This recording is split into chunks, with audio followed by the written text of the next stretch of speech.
Rotation. Now, rotation of a point about any given point. We have taken a fixed point over here, that is O, and there is a point taken A. Now, we are going to rotate this point A by x degrees in anti-clockwise direction. If we do so, say over here, we have this point. The cap of the marker is representing point A, and I am going to rotate A x degrees in anti-clockwise direction. I reached here. Now, A's image is shown over here, that is A dash. Now, A has been converted to A dash position.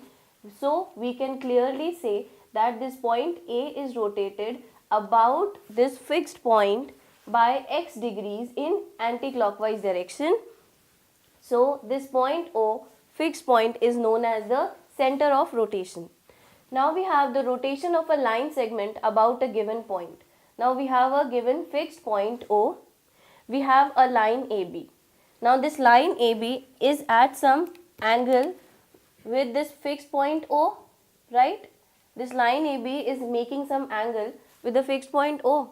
But if we want to rotate this, say I have it like this, if I am rotating my line, now the position of AB has changed to A dash B dash, and we can see clearly that the line segment OA has been rotated by a degree x, and similarly line OB is rotated by a degree x. So both OA and OB are rotated by degree x, and they have converted into OA dash, and when OB dash got rotated, it got converted into OB dash, and this rotation is done in anti-clockwise direction. So we can say O is the center of rotation for this case.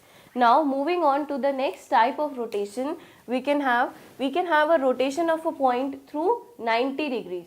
Now, 90 degrees rotation. Now, this is the coordinate axis made in front of you. You have the x axis, you have the y axis.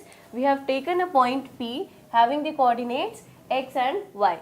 Now, if I want to rotate this point 90 degrees in anti-clockwise direction, first of all, what is anti-clockwise direction and what is clockwise direction?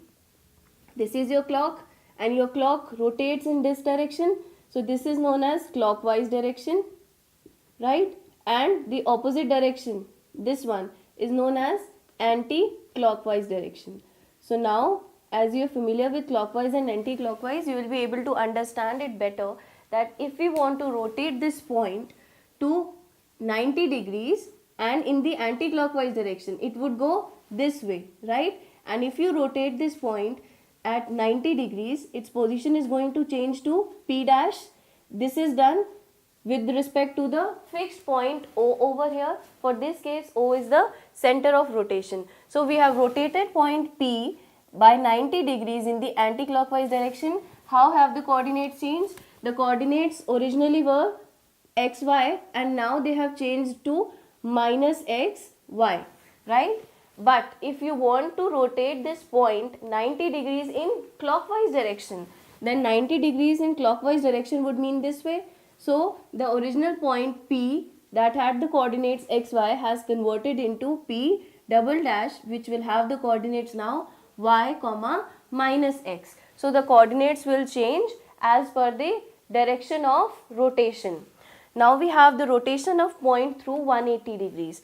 Now again we have the two axes made, that is x axis and y axis, meeting at a point O, which is the origin, and we know that we are going to do the rotation of this point with respect to this. So this point is known as the center of rotation. Now if we rotate this point 180 degrees, now 180 degrees means it could be anti-clockwise or clockwise.